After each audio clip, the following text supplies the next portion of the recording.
The founders separated the legislative, the executive, and the judicial powers for a reason. They had seen what happened when those powers were allowed to combine.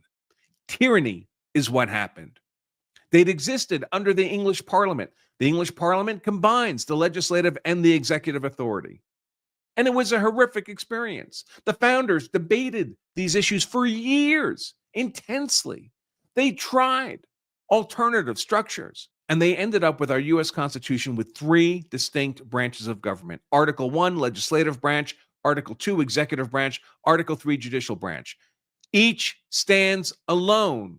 Each has its own core and plenary powers and functions and authority. Now, occasionally, they're allowed to interfere with each other. The president appoints officers to his administration, delegates executive authority, and the most senior of those officers require confirmation by the Senate.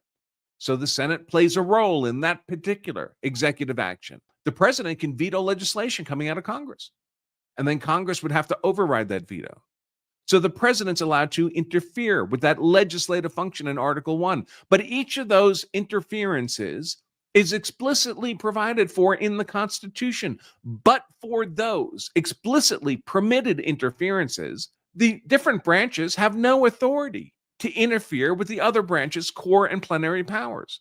And there's nothing in the Constitution that says Article 3, unelected, black-robed, tyrannical, inferior district trial court judges can compel the president to delegate his core and plenary executive authority as that inferior judge wishes, as if Trump were not the elected Article 2 executive branch president, but merely a clerk in that judge's court. It's contemptible.